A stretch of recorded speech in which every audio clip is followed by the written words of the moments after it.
The digital chime of the Zoom meeting was a steady soundtrack to the biggest moment of my career.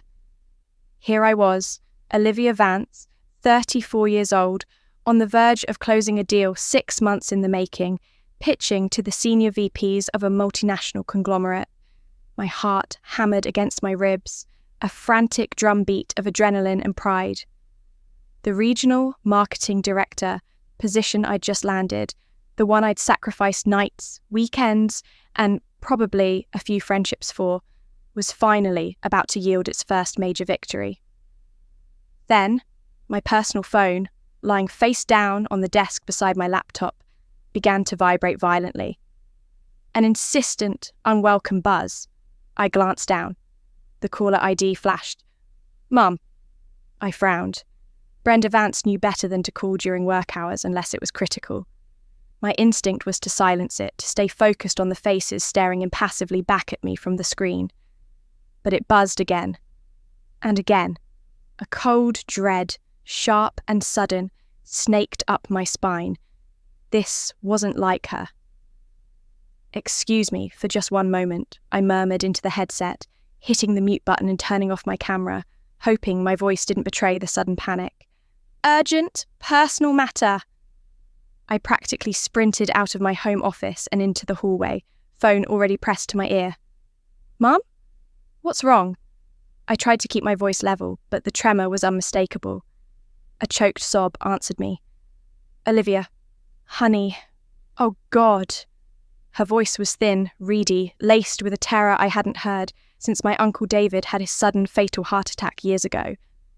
My chest. I can't breathe. It feels like his did. The comparison hit me like a physical blow. "Mum, where are you? Did you call 911? My mind raced, picturing her alone, clutching her chest. Brenda could be difficult, demanding even, but she was still my mother. "Yes, the ambulance is coming. But Olivia..." Another sob, wetter this time. They mentioned needing tests. Right away. Scans. Your father's insurance. There was some mix-up. I don't have that kind of cash on me. The cards, they're nearly maxed out." Her voice dissolved into frantic, breathless fear. "They said maybe 5,000 up front for the immediate things. I'm so scared, honey. I didn't want to bother you. I know how busy you are, but I didn't know who else." $5,000, the number echoed in the sudden silence of my hallway. It was a significant chunk of the $15,000 promotion bonus I'd just received. Money I'd meticulously planned. Pay down student loans, bolster my emergency fund, and a crucial $3,500 splurge for a celebration dinner at the Gilded Spoon, the kind of upscale restaurant I'd only ever dreamed of affording, let alone hosting a party at. My party, my achievement, all those plans vaporized. My mother was potentially dying. That was the only reality that mattered. "Don't worry, Mum, I'm sending it right now," I said, my fingers already fumbling with my banking app slick with sweat. "Just stay on the line or call me back the second you can. I'll head to the hospital." "Thank you, baby." Her voice trailed off, followed by the click of the call ending. My hands shook as I navigated the app, initiating the transfer. $5,000, gone in an instant. A wave of relief washed over me. I could help, immediately followed by a tsunami of fear. I scrambled back to my computer, stammered an incoherent apology about an unavoidable family emergency, and abruptly left the Zoom meeting, leaving stunned faces and undoubtedly damaging my professional standing with our potential new clients. The deal could wait. Mum couldn't. I tried calling her back. Voicemail. I called my dad, Richard, straight to voicemail. My younger sister, Chloe. Voicemail again. The silence amplified my terror.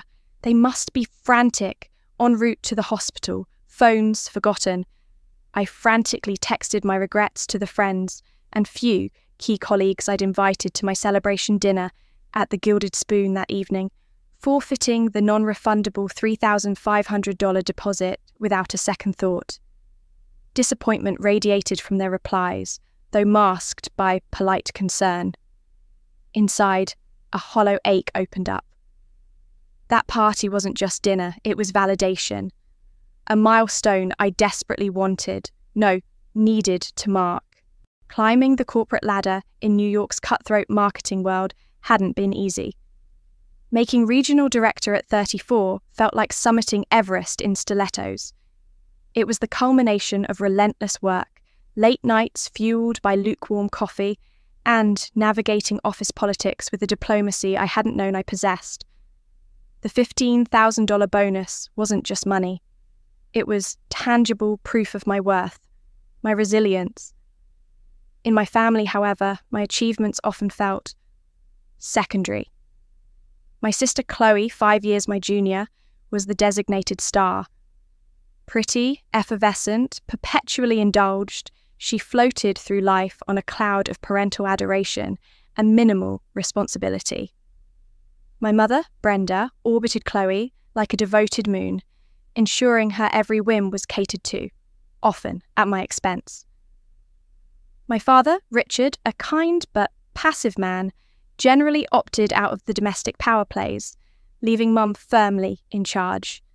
Growing up, I was the responsible one, the one who got good grades, worked part-time jobs, paid her own way through college while Chloe received allowances and endless support for her ever-changing passions. I learned early on that my needs came second. Toys I'd saved for mysteriously ended up in Chloe's room because she just loved it so much.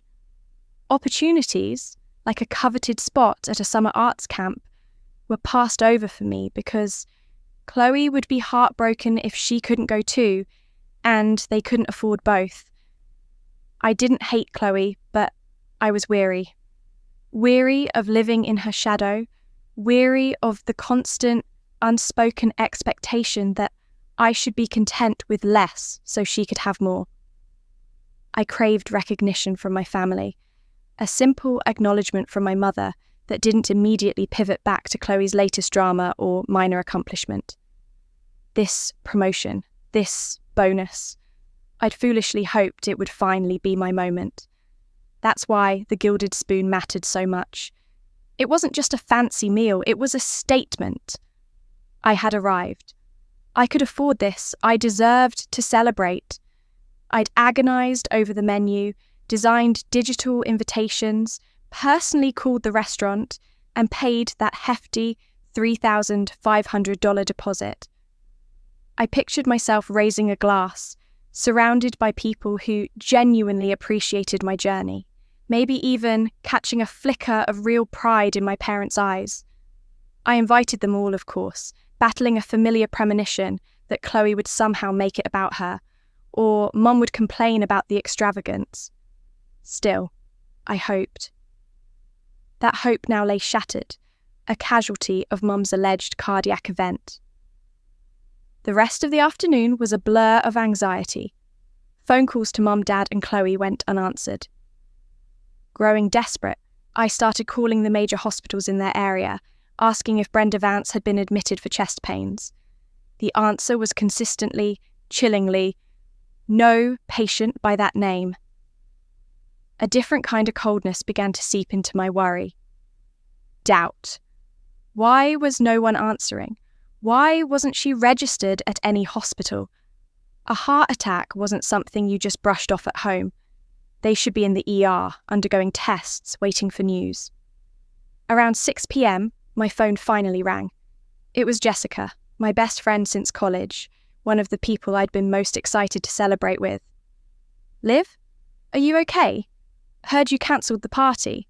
How's your mum? Her voice was tight with concern. I don't know, Jess, I managed, my voice hoarse. I can't reach anyone. I'm starting to freak out. That's really weird, Jessica hesitated, because, well, I just saw Chloe's Instagram story from an hour ago. She was trying on wedding dresses at Bridal Dreams downtown. Looked ecstatic. She even tagged your mom, captioned it, "Mommy's the best, found the dream dress." The world tilted. Wedding dresses? My mother, who was supposedly fighting for her life, was calmly shopping for wedding dresses with Chloe. "Are you sure, Jess?" My voice cracked. "Positive! Hang on, I screenshotted it." A notification popped up. Jessica's screenshot. There was Chloe beaming in ivory lace, and beside her, my mother, Brenda, smiling broadly, looking perfectly healthy, radiant even. Not a hint of distress. My heart stuttered, then slammed against my ribs, driven by a nauseating cocktail of fury, betrayal, and dawning, sickening comprehension. I navigated numbly to Chloe's Instagram profile. A newer post from just minutes ago. A close-up of her hand, sporting a large glittering diamond ring, intertwined with her longtime boyfriend Liam's hand. The caption read, "I said yes. Can't wait to spend forever with you, Liam Hayes. Huge thanks to my amazing family for helping make this moment perfect. Just engaged, a dream ring, so happy." My blood ran cold. I scrolled down, a post from earlier that afternoon, around the time Mum called me. A picture of Chloe and Liam having lunch at another expensive-looking restaurant. The pieces clicked into place with brutal clarity. The fake heart attack, the desperate plea for cash, the sudden silence, the wedding dress shopping, the diamond ring, the amazing family who made it possible. They had orchestrated the entire thing, faked a medical emergency to guilt me out of my bonus money, my hard-earned money used to fund Chloe's fairy tale engagement. Bile rose in my throat. I dialed Mum's number again. This time she picked up on the second ring, her voice unnervingly cheerful. "Olivia! Hi, sweetie! Was just about to call you. Guess what? Chloe's engaged." I took a deep, ragged breath, fighting to keep my voice steady. "Mum, what about your heart attack? Are you okay?" A slight pause. "Oh, that," Brenda said dismissively. "Turned out to be just a bit of a panic attack, I think.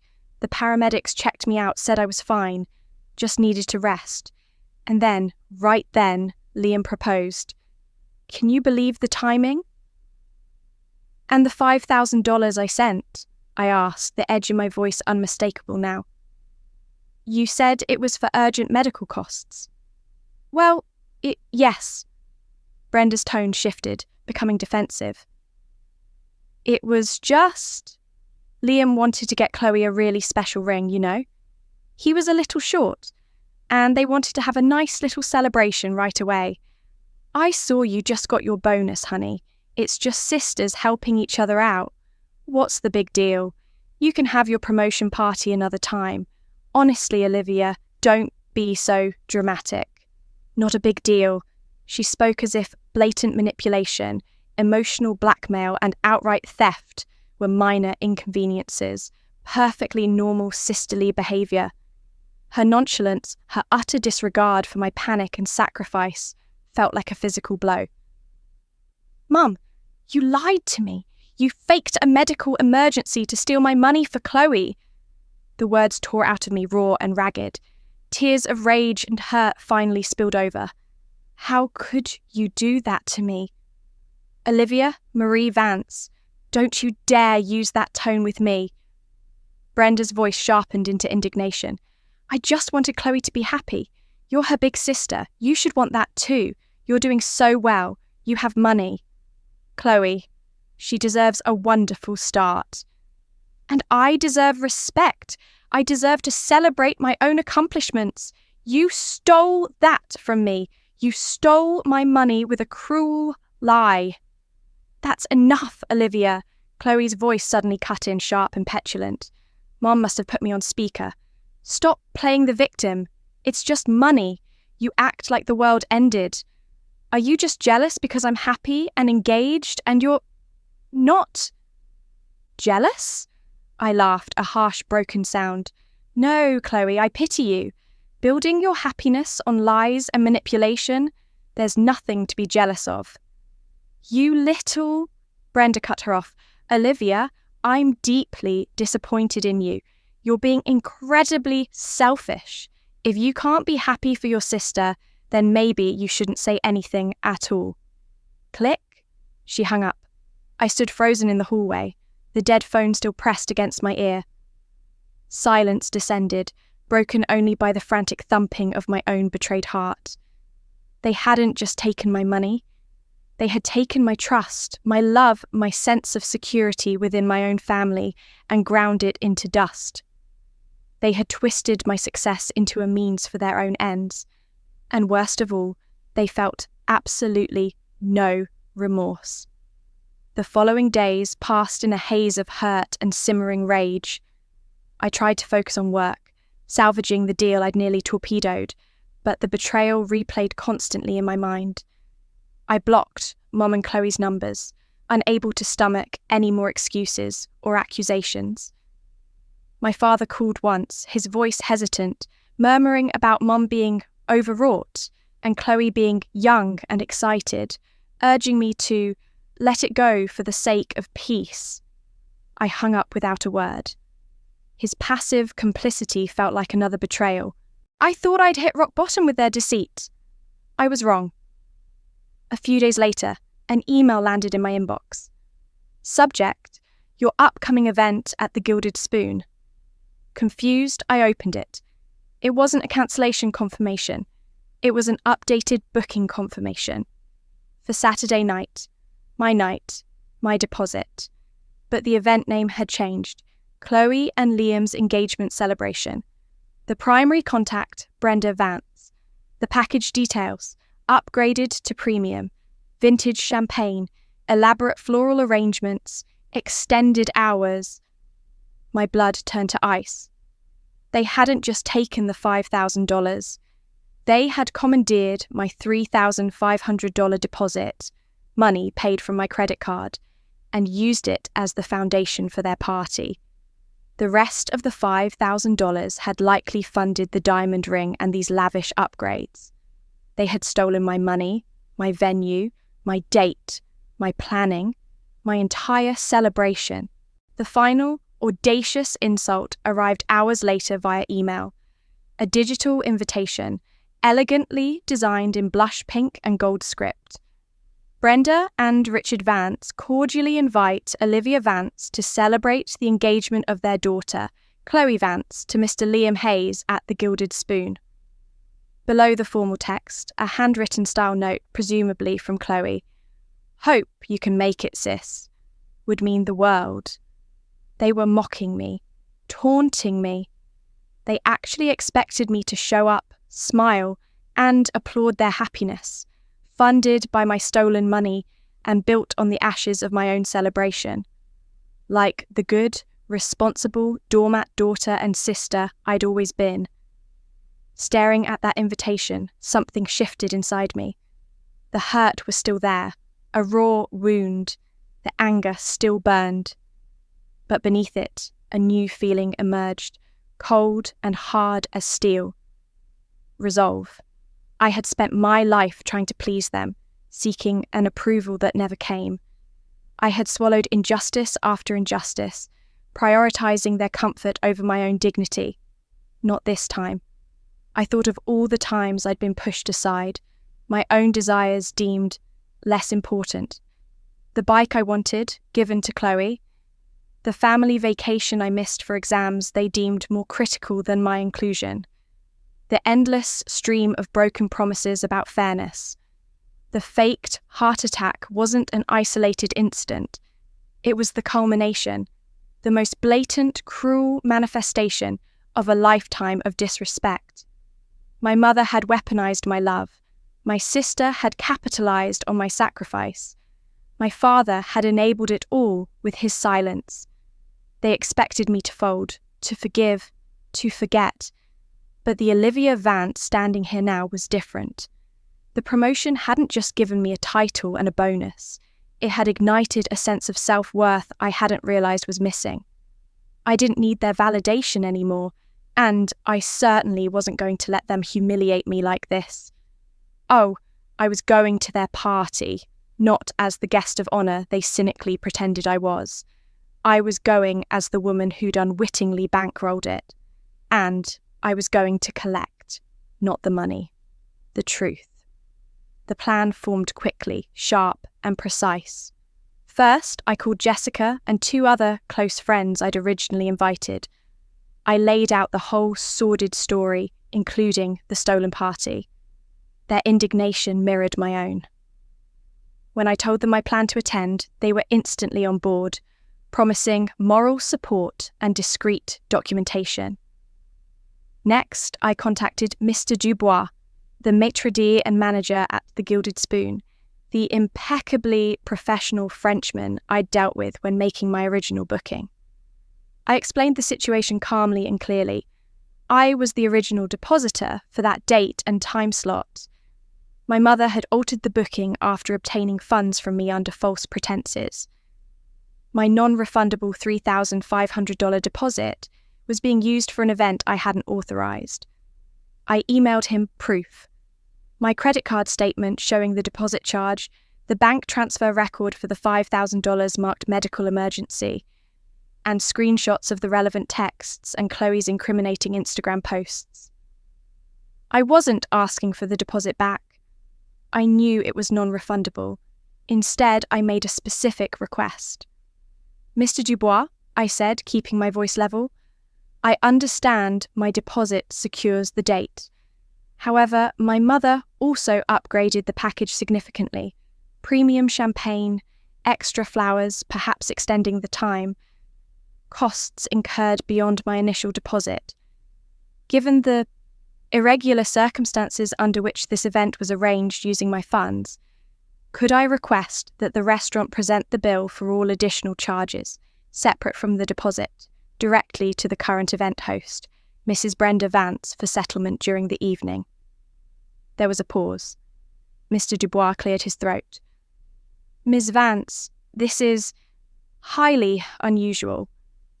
However, given the documentation you've provided, which suggests a potentially problematic appropriation of your initial payment for this altered event, I believe ensuring the outstanding balance is addressed promptly by the listed host is prudent for the restaurant.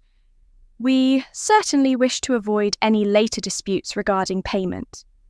He estimated the upgrades and potential overages could easily run another $4,000 to $5,000. I will instruct my staff to prepare the final invoice for the outstanding amount and present it discreetly to Mrs. Vance around the midpoint of the evening. Discreetly or not, I knew the impact it would have. That was all I needed. Finally, I prepared myself. I chose the cobalt blue cocktail dress I'd been saving, sophisticated, figure-hugging, powerful. Full makeup, hair swept up in an elegant chignon. I wanted to project success and confidence, the antithesis of the overlooked daughter they still saw me as. I rehearsed my lines mentally, not an angry tirade, but a calm, factual statement. Saturday night arrived. Taking a deep breath, I pushed open the heavy doors of the Gilded Spoon. Soft jazz, warm lighting, the murmur.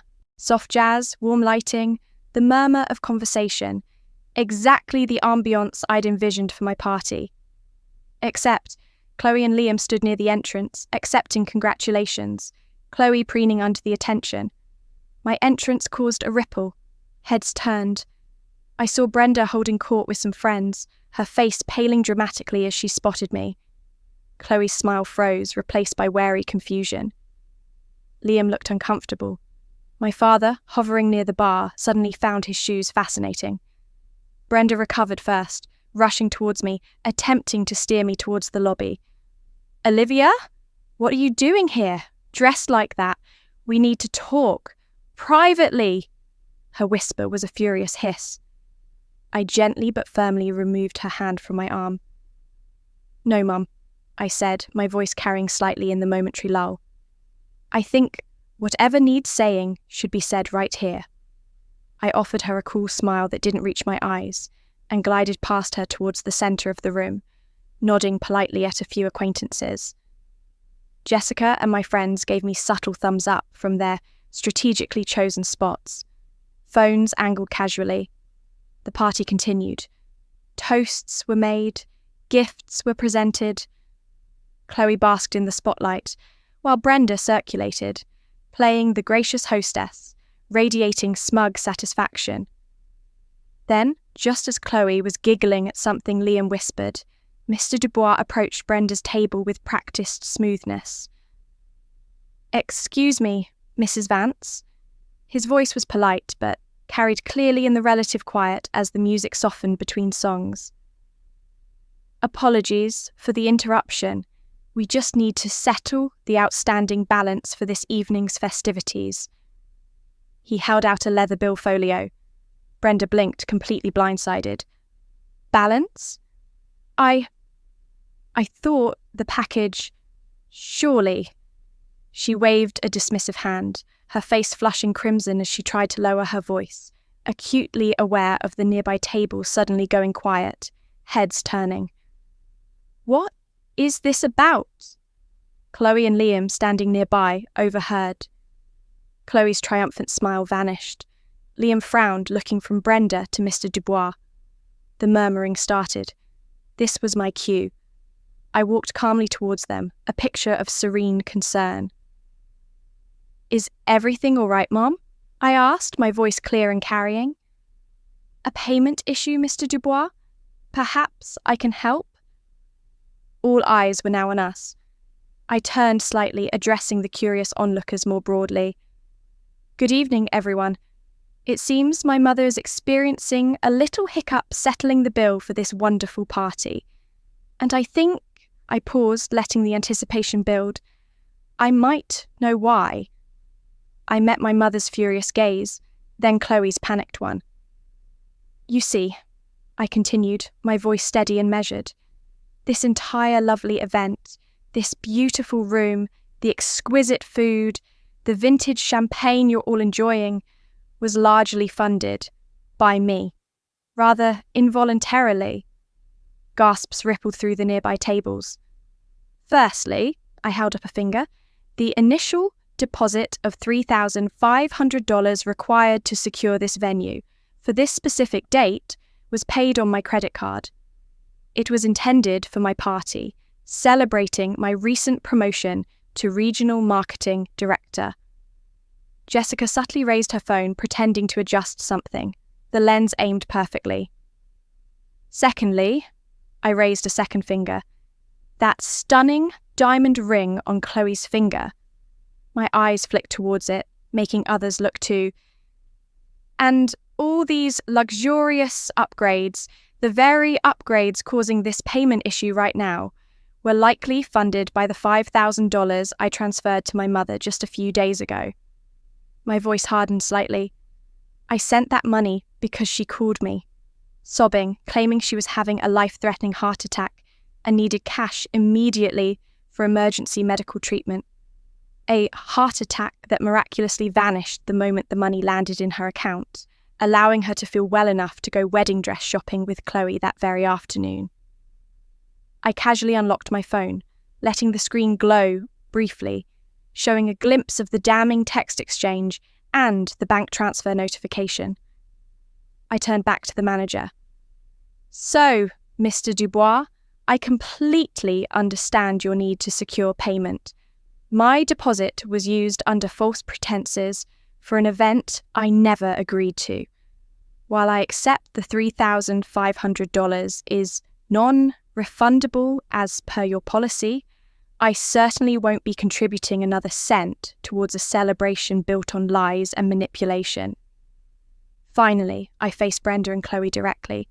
They stood frozen, mouths agape, faces alternating between white-hot rage and utter humiliation. Liam looked like he wanted the floor to swallow him whole. My voice dropped, cold and final. "Mum, Chloe, you wanted a grand, memorable engagement party, didn't you?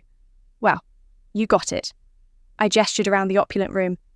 "Now, please," I looked pointedly at the bill folio still held by Mr. Dubois, "by all means, pay the bill." "What was the outstanding amount, Mr. Dubois?" Around 4,800, was it? I didn't wait for his confirmation. Good luck with that. Without another word, without a backward glance, I turned on my heel. Jessica and my friends materialized beside me, beaming with pride. We walked, heads held high, through the stunned silence and rising tide of whispers, out of the restaurant and into the cool night air, leaving behind the wreckage of their perfectly orchestrated deception, the appalled faces of their guests, and one very large, very unexpected, very public bill. The immediate, tangible consequence felt deeply, profoundly satisfying. Stepping out of the suffocating atmosphere of the Gilded Spoon onto the bustling New York sidewalk felt like surfacing for air after being held underwater. I inhaled deeply, the city air sharp and cleansing. A wave of pure, unadulterated relief washed over me, so potent it made my knees weak. The crushing weight I'd carried for years, the burden of their expectations, their casual cruelty, my own misplaced loyalty, had finally lifted. Tears streamed down my face, hot and fast, but this time they were tears of liberation. Jessica threw her arms around me. Liv, that was epic. Absolutely epic. I am so proud of you. My other friends echoed her sentiments, their eyes shining. The fallout was immediate and spectacular. News of the engagement party implosion spread like wildfire through our extended family and social circles. Someone inevitably leaked the details. The fake heart attack, the stolen deposit, and the pièce de résistance. Brenda and Chloe being confronted with a massive, unexpected bill in front of everyone. Apparently, Brenda, utterly humiliated, had to make frantic, tearful calls to borrow money from reluctant relatives right there and then, eventually resorting to putting the balance on a high-interest credit card just to escape the restaurant. Chloe and Liam's engagement didn't survive the week. The public humiliation, coupled with the revelation of the deceit surrounding the ring and the party, was too much for Liam to stomach. He called it off, leaving Chloe devastated, but, from what I heard, still blaming me for ruining her life. As for my family, silence. I maintained the block on their numbers and social media. No tearful apologies, no angry recriminations reached me. It was as if, overnight, that branch of my family tree had simply withered and fallen away. There was an initial pang of emptiness, the ghost of a connection severed. But it was quickly overshadowed by an overwhelming sense of peace. I threw myself into my work with renewed vigour. The potentially jeopardized deal? I landed it, exceeding all expectations. My career soared. I used the rest of my bonus and subsequent ones wisely, investing, travelling, taking courses, building a life defined by my choices, my accomplishments. I cultivated my friendships, nurturing a chosen family who valued me for who I was, not what I could provide. Looking back, the betrayal was a crucible. It burned away the naive girl who craved approval from people incapable of giving it honestly. It forged a stronger, more resilient woman who understood the non-negotiable value of boundaries and self-respect. I learned that sometimes the most powerful act isn't forgiveness, but distance. Sometimes the best revenge isn't about inflicting pain, but about building a life so full of joy and success that the betrayers become irrelevant footnotes. I lost a biological family that night, but I gained myself, my independence, my peace, my future. They are mine, bought and paid for, not with money, but with the courage to finally demand the truth and walk away. And that victory is sweeter than any champagne the Gilded Spoon could ever serve. So, now, I turn it over to you. Thinking about everything that happened, do you think Olivia should ever consider forgiving her mother and sister, perhaps years down the line, if they genuinely show remorse and attempt to reconcile? Or are some betrayals too deep to ever truly mend? Or choose what happens next in Olivia's story. A. Olivia fully embraces her new life, finding love and building her own happy family, completely independent and free from her toxic past. B. Years later, Olivia receives news that her mother, Brenda, is facing a genuine, serious health crisis and desperately needs financial and emotional support. Olivia must decide how or if she will respond. Let me know your thoughts in the comments below.